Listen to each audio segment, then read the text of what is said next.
Welcome to EPG Pathshala. I am Shormila Mujumdar, Associate Professor, Department of English, University of Kalyani, West Bengal. This is your module on the selected poems of Sylvia Plath. Now, before we go into the biographical details of Plath and her literary work, we will like to talk about something which was profoundly important for the readers to understand Plath's poetry. You know, during the 1950s and 60s, there was a tradition of writing of what later came to be described as confessional poetry in American literature. Now, what is confessional poetry? You know, what does the word confession means? It means that you admit to something which is otherwise considered to be extremely personal or something about which you are secretive, something which is not readily talked about in the society, details and secrets which you don't very commonly, ordinarily, readily share with other people. And in Christianity, confession has got a religious connotation because there is this system, or there is a confession box attached to the churches, and when people are overridden with a sense of guilt, they go up to the confession box. There is a priest to whom they confess to their sins, believing thereby they get rid of their not only overloaded conscience but also the repercussions of their sins. This is what confessional poetry is all about. Reacting to the established intellectual and academic poetry, a new form of poetic expression took shape in Sylvia Plath, and she carried the same to England. Poets who were involved in the development and propagation of the same came to be known as confessional poets. This group was headed by Robert Lowell and Theodore Roethke. The most prominent theme of the confessional poetry was to glorify the personal and the private, to express their innermost secrets aloud for all to hear. Now you see, Robert Lowell was a teacher of Sylvia Plath in Smith's College, and it was Emil Rosenthal who first used the term confession when he was reviewing Robert Lowell's life studies. Sylvia Plath was born on 27th October 1932 in Boston and died on February 11, 1963. She studied at Smith's College and Newham College at the University of Cambridge. Actually, she came to Cambridge on a Fulbright scholarship. She was married to fellow poet Ted Hughes from 1956 until they separated in September 1962. She committed suicide by carbon monoxide poisoning in 1963 after suffering severe bouts of depressions and 2 failed attempts at suicide. So you see, psychological problem has been a constant companion of Sylvia Plath throughout her life. She is supposed to have attempted, maybe inadvertently, her first attempt at suicide at the age of 10, and subsequently he tried it, and most of the time of her very short life, she underwent some kind of psychiatric treatment, rehabilitation, and she was acutely conscious of her suicidal tendencies.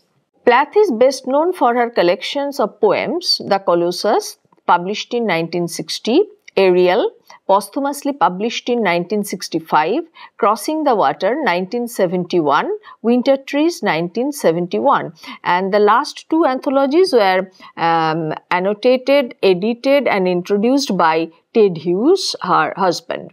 When she was in her 3rd year of college, where she excelled in academics, she was offered the much coveted post of summer guest editor of Mademoiselle magazine in 1955.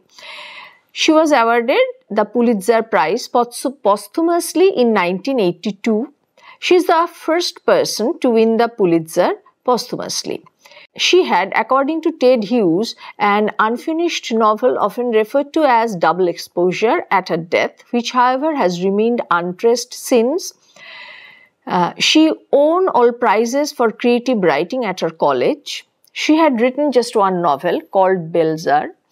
She had also published a number of prose collections, including Letters Home, Correspondence 1950-1963, published in 1975, Johnny Panic and the Bible of Dreams, short stories, prose and diary excerpts, published in 1977, again posthumously, the Journals of Sylvia Plath, 1982.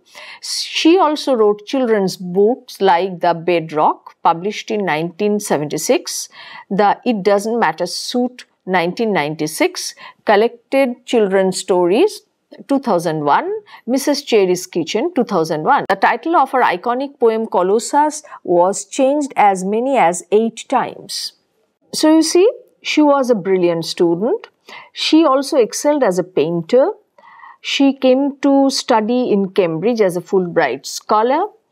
But these bouts of depression that she suffered throughout her life actually shaped her poetic career. Most of the poems are either inspired by the theme of her obsession with committing suicide or her very difficult love-hate relationship with her father.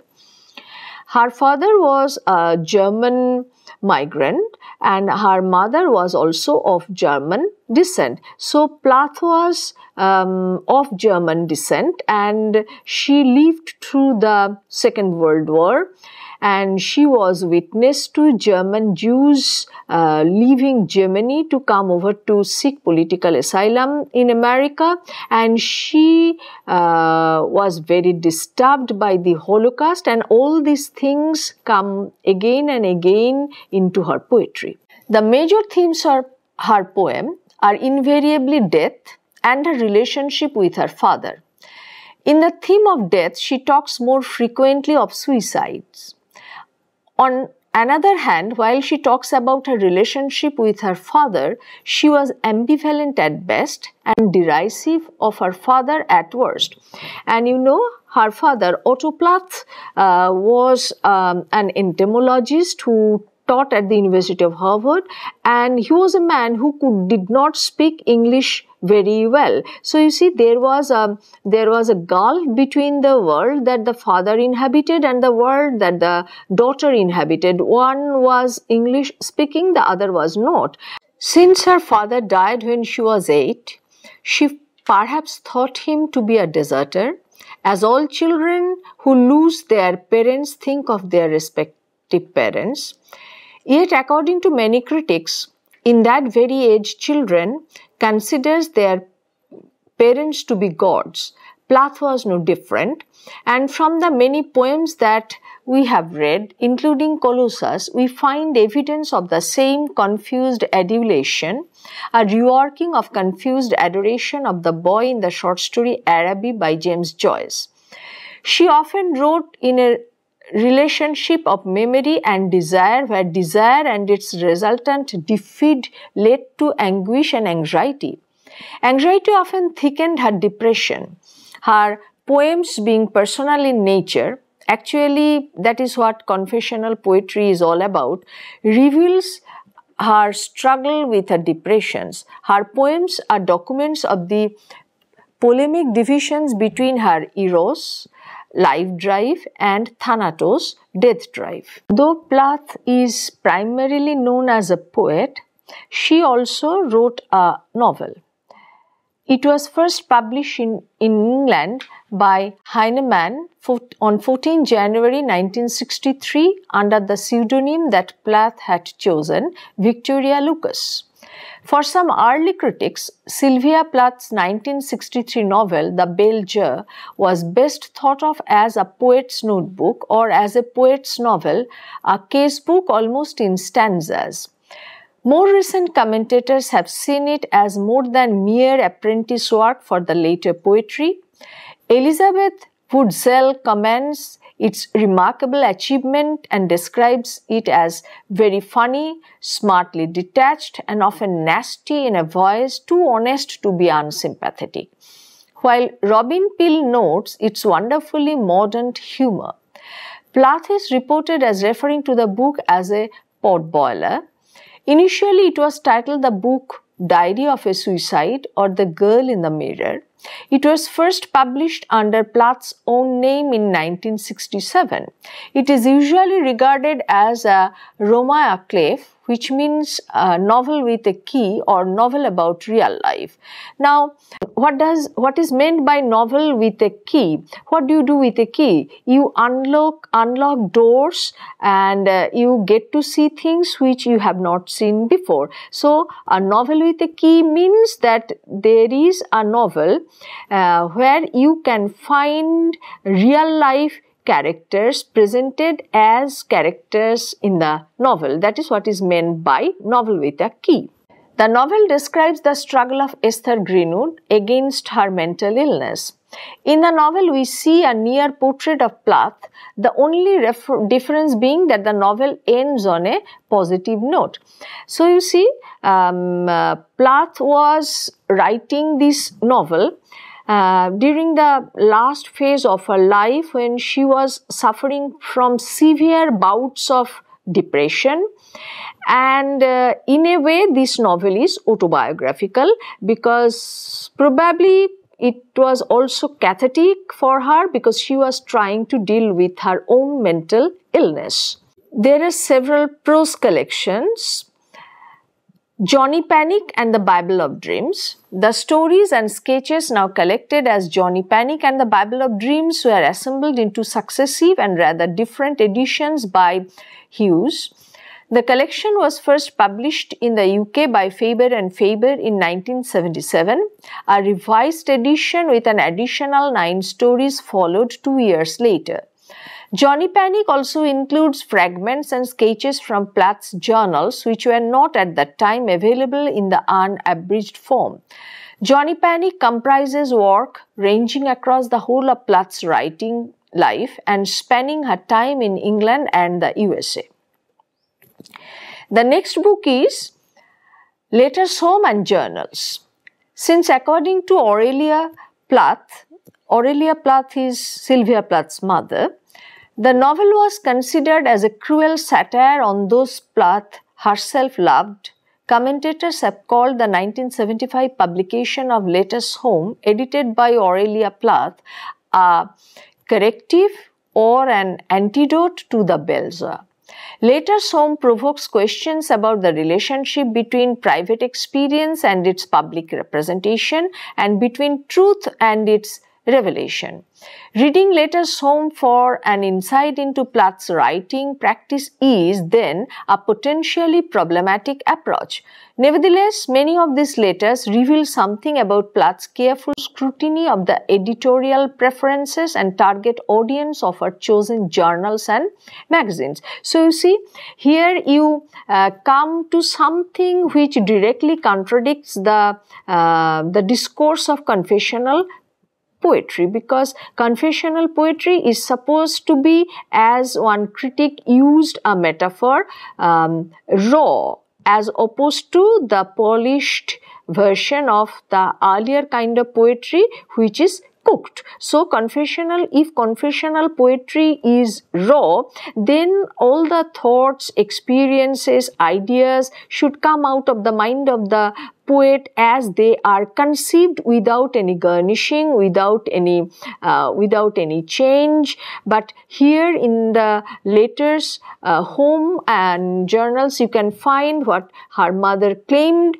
that it was a cruel satire on the people that Plath loved, and some critics even believed that there are many letters which say something about Plath's scrutiny of editorial preferences and target audiences for her journals and magazines, which means she was being selective, which means she was shifting through the material, which means that she in a way, if not physically, if not literally, she edited some of these things. Then we come to the poem or the anthology called Ariel. There is an eponymous poem. The poem was written on October 27, 1962, shortly before Plath's death. It was published posthumously in the eponymous collection in 1965. Now, what does this word eponymous mean? It means the same name. So, the collection is also called Ariel, and there is one particular poem, one single poem, which is called Ariel. So, the book Ariel is an eponymous collection of the poem Ariel. The title is perhaps based on the horse which Plath used for her morning ride. It has been understood after the testimony of Ted Hughes as a reaction to her falling off and getting hurt from her horse on one of her early morning rides. However, the poem can be interpreted in a more general context. Of course, we could draw a parallel with the spirit with the same name in Shakespeare's Tempest. On one level, the theme of the poem deals with that of a dawn. On another level, it could mean not just the birth of a new day, but a resurrection of one's soul. The author seems to undergo a struggle which is reflected in the slow progress of the day from the dark of the night. The tone is quite subjective, which colors the expression thoroughly. As the theme suggests, a tussle between faith and doubt, the tone too shifts from hope to despair and back. The next poem is Colossus. The poem was first published in the anthology of the same name in 1960. So you can see this is also an eponymous poem. It contained another 44 poems. The title makes us remember the famous lines from Shakespeare's Julius Caesar. Why, man, he doth bestride the narrow world like a Colossus. The reference could be made to legendary bronze statue of Apollo at Rhodes. The theme of the poem is her mourning for her father. She compares her father with a huge statue, a remnant of a fallen god. So you see, there is her tendency to portray her father as larger than life, because probably in the imagination of an 8-year-old child, her father was larger than life. She never had the occasion to interact with her father as an adult. In fact, it is not the loss of the body of her father that matters to her, but the loss of the psychological security. She tries to recover her lost security by trying to tend to the fallen statue. The tone of the poem is that of loss and mourning. The tone is also that of surprised grief. The poet is surprised at the enormity of the absence in front of her, whose presence as a ghost nevertheless fails to tease her. So you see, this has been a recurrent theme in her other poems as well. The haunting presence of her dead father, as if he is very much there, and sometimes she gets so desperate as to want to kill the ghost of her father. So, loss of security for a child at the death of a father whom she has portrayed as larger than life, and the realization that it is an enormous loss with which she has to cope with, and sometimes the despair to which she is driven when she wants to murder the ghost of her father. The next poem is Daddy, and the name is self-explanatory. As you can see, it's about her father, and there are several other issues which come up in the course of the poem. Daddy was written on October 12, 1962, shortly before her death, and published posthumously in Ariel in 1965. So you can see something that in the month of September 1962, her husband Ted Hughes left her for another woman, and she committed suicide in February 1963. So there was barely 5 months. During this period, she wrote like a maniac. Most of her major works were written during this very short span of 5 months.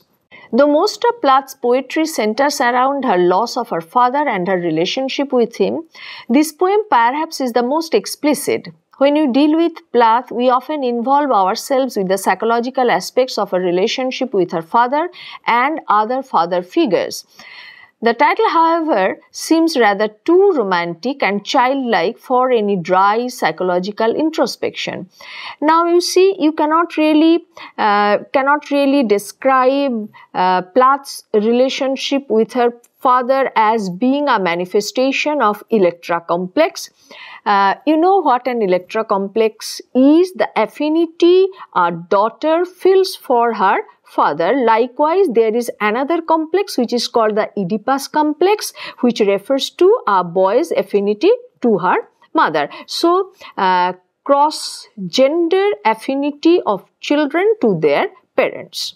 The theme, as the title already suggests, is a song about a father. Like any good piece of literature, it too has numerous levels of interpretations.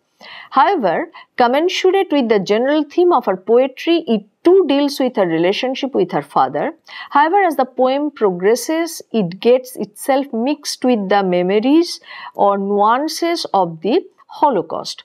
Now, you know what the Holocaust is. During the Second World War, Nazi Germany, led by Hitler, sent hundreds and thousands of Jews to concentration camps and killed them brutally. This is referred to as the Holocaust, and Holocaust is a permanent scar in the memory of the Jews, and probably the blackest chapter in the history of Europe. Neither in America nor in Britain was the Holocaust directly felt. However, Plath's father, Otto Plath, was born in Grabow, Poland, and perhaps had faced some of the Nazi atrocities, though he lived there till his 16th birthday only. And if you remember your history, many of the Jews left Germany to escape into Poland, and probably Otto Plath was also one of them. And so he had some experience of Nazi oppression, but he was lucky enough to leave Poland after her 16th birthday and come to America. The next poem is Lady Lazarus. Now, do you know who Lazarus is? Lazarus is a man who was brought back from the dead by Christ. And so Lazarus is an enormously wise person, because none of us knows what happens after death. Lazarus is the only person who knows what happens after death, and interestingly comes back to talk about her post-mortem experience. So Lazarus is somebody who is exceptional in his knowledge of life in general, because he knows both life and death, and he comes back to talk about her experiences after death. And we have a similar character in Indian Upanishad who is called Nachiketa, and Nachiketa also died and came back to life to tell his experience. In this intensely self-dramatizing poem, she wrote shortly before her own suicide in February 1963, Plath adopted highly strained metaphors to describe her psychic state. Lady Lazarus, written in the fall of 1962, begins with a comparison between the poem's speaker and the Jews tortured and killed in Second World War. A sort of walking miracle, my skin, bright as a Nazi lampshade, my right foot, a paperweight, my face, a featureless fine Jew linen. Plath pushes beyond poetic convention in her choice of metaphors, assaulting the reader's sensibilities with the lurid violence of her images. And you see, this is a feature of confessional poetry, because not only it talks about something which is entirely private, it also talks about things which are considered to be unpalatable for the consumption of public, and which is supposed to assault the finer senses of the reading public. But all these things are brought into poetry by the confessional poets, and that is what Plath is doing here. And if you know the Indian poet Kamala Das, also described as a confessional poet, wrote about things which are not generally talked about in public, about a woman's menstruation, pregnancy, her sexual desire. And there is another American poet, Anne Sexton, with whom Plath was very friendly, who also suffered from psychological depression, bouts of suicidal tendencies, who was actually put into an asylum and wrote poems about her experiences in the asylum. All of them, they bring into poetry what was hitherto considered to be unworthy of being treated in a poem.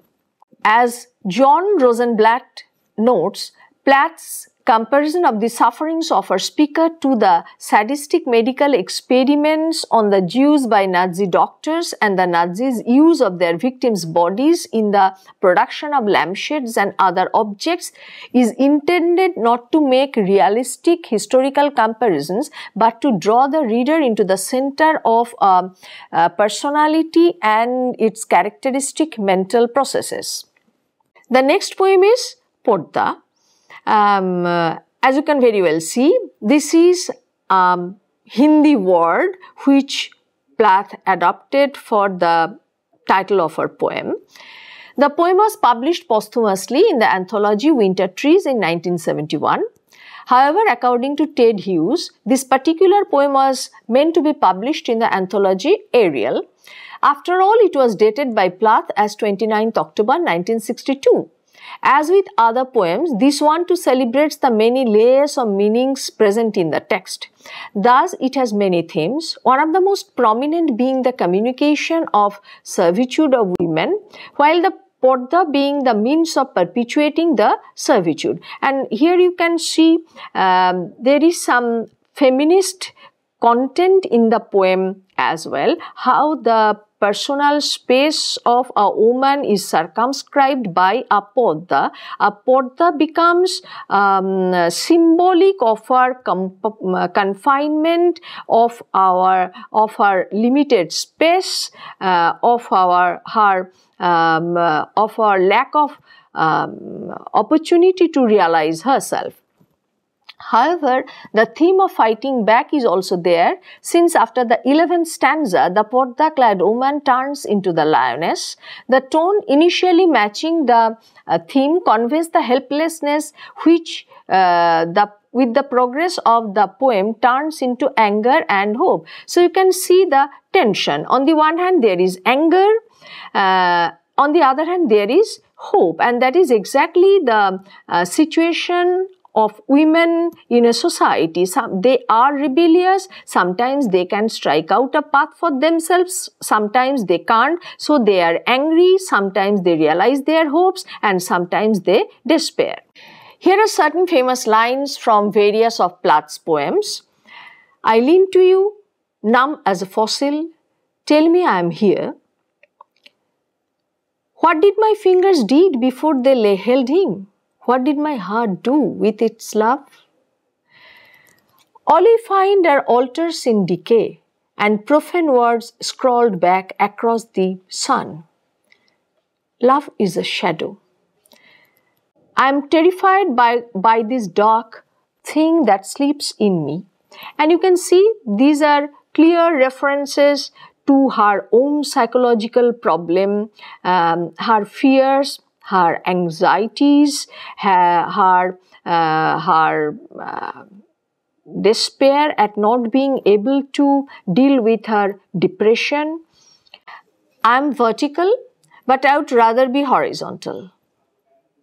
So, in conclusion, we may say Though Sylvia Plath's life concluded rather abruptly, her legacy through heart-wrenching lines shall live forever. Her style was simple and, like all simple things, forceful. Her poems often describe the bouts of depression she went through, which have actually become a voice of resistance against any kind of oppression. She is particularly known for her pro-feminist stance, yet she has been accepted in all movements as a canonical poet.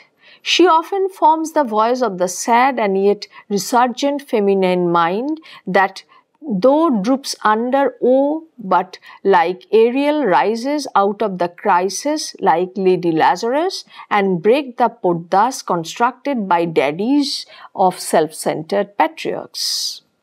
So you can see Sylvia Plath has been a woman very vastly tortured within her own soul. She was a tortured soul, but she tried to negotiate with this in her poetry, and she was a feminist. She protested against all kinds of oppressions, and you can see that for her, the daddy represents a patriarchal system which oppresses women, and so her negotiation with daddy is not always a sense of loss, nostalgia, and hankering to get back the daddy in her life. It is also an attitude of anger, protest, contestation, and finally an attempt to